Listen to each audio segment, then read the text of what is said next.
LinkedIn presents.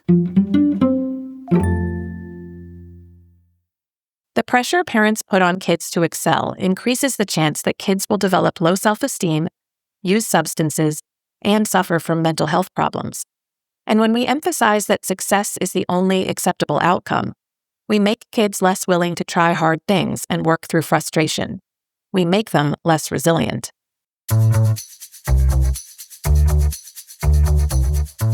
Good morning. I'm your host, Michael Kovnat, and this is the Next Big Idea Daily. Quick masterclasses from the best new nonfiction in under 15 minutes.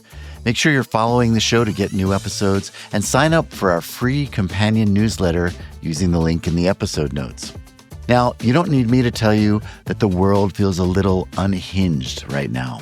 War is brewing, AI is looming, and the planet continues to heat up metaphorically and literally. So, how do you raise kids who can handle what could be a volatile, unpredictable life? Well, you're not going to do it by coddling them. No, you want to cultivate grit in your children, the kind of resilience they'll need to handle whatever shocks may come their way. To help with that, we've got some insights from science journalist Melinda Wenner Moyer, who's written a new book called Hello, Cruel World: Science-Based Strategies for Raising Terrific Kids in Terrifying Times. She'll share some of those strategies with us right after this quick break. From LinkedIn News, I'm Leah Smart, host of Everyday Better, an award-winning podcast dedicated to personal development. Join me every week for captivating stories and research to find more fulfillment in your work and personal life. Listen to Everyday Better on the LinkedIn Podcast Network, Apple Podcasts, or wherever you get your podcasts.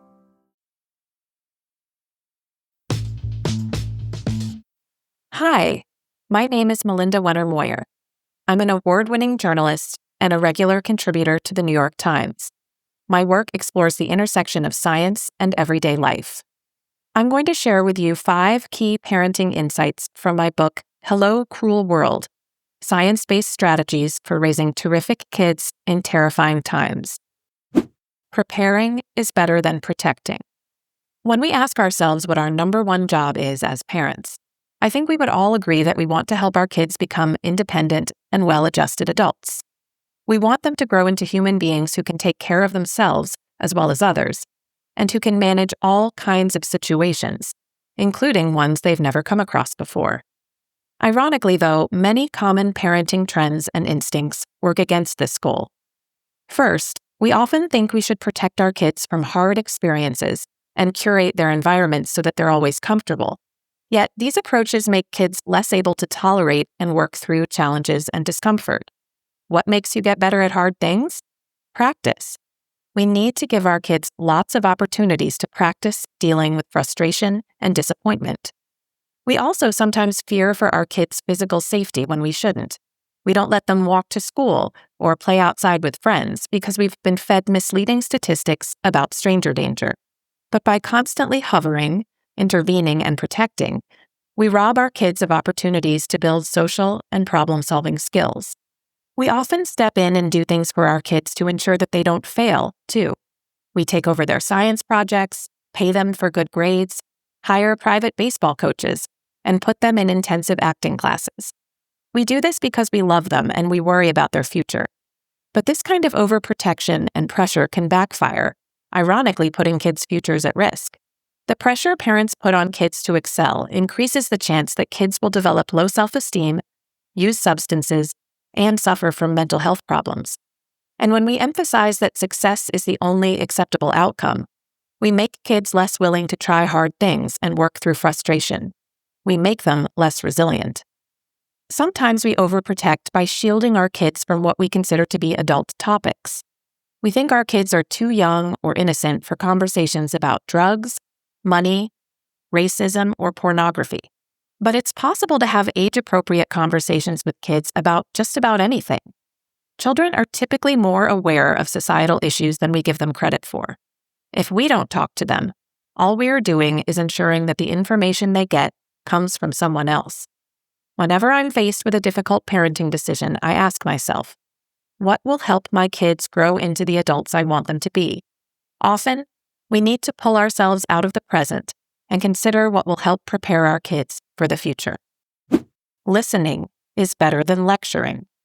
One strategy I recommend over and over in my book, Hello, Cruel World, is to ask kids questions.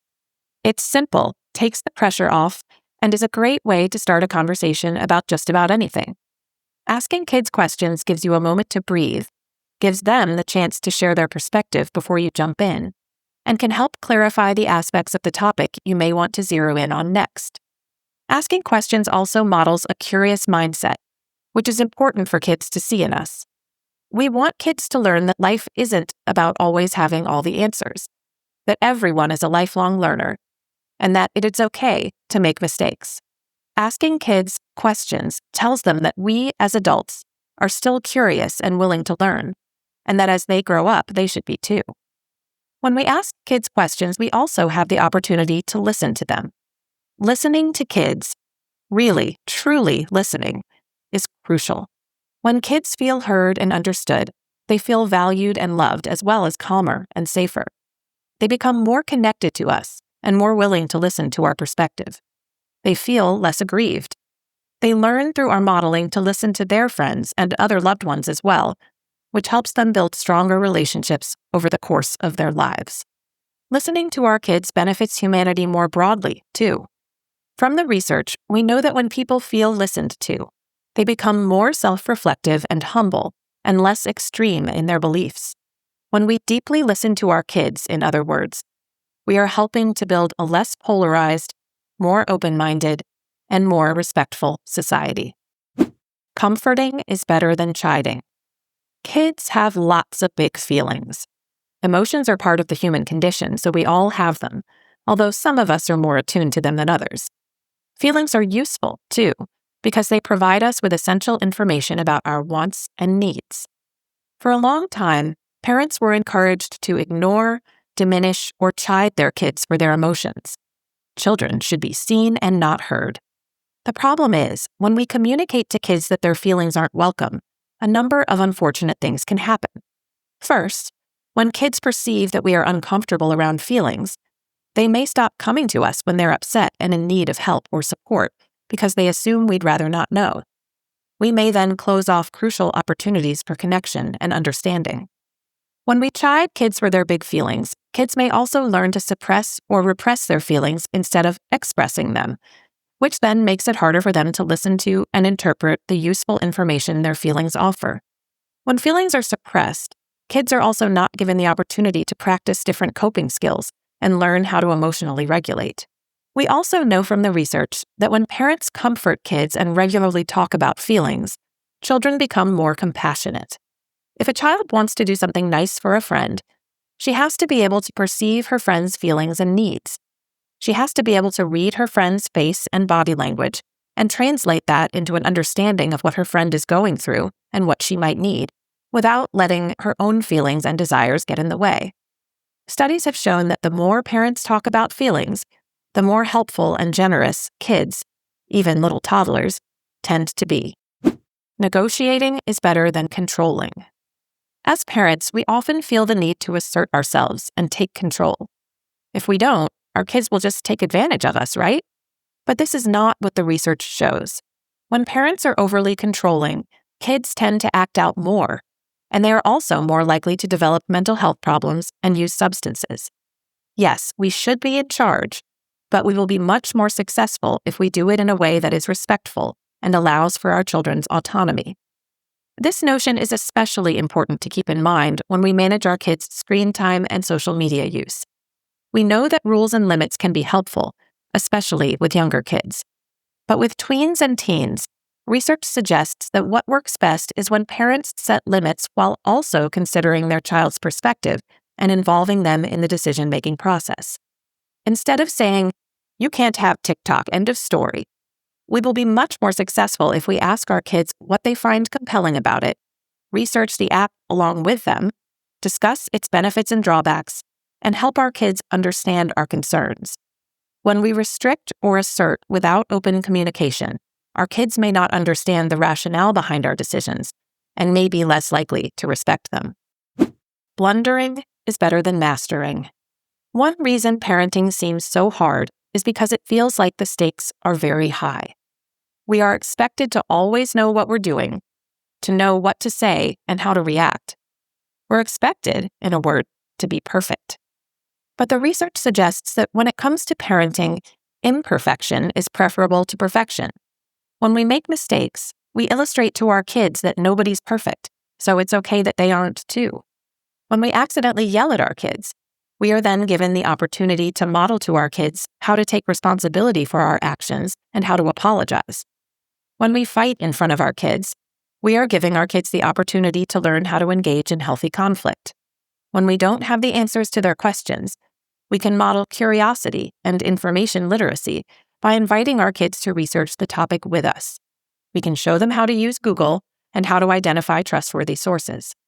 When we tell our kids something and later realize it wasn't accurate, we can be honest with them about it, illustrating to them the value of acknowledging our blunders and keeping an open mind. I firmly believe that parenting is a form of activism. Through the ways we engage with our kids and the conversations we have, we can help our children learn key life skills: healthy coping, resilience, empathy, financial literacy, humility, open-mindedness, and media literacy, among others. We, as parents, can build a stronger, more humane world based on how we raise our kids. Thank you, Melinda. All right, everyone, you can get a copy of Hello, Cruel World using the link in the episode notes.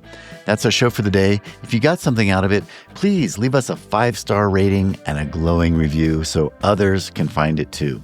And stay tuned to the next Big Idea Daily, because this week we'll be bringing you lots of big ideas that will make your life a little brighter. I'm Michael Kovnat. See you tomorrow.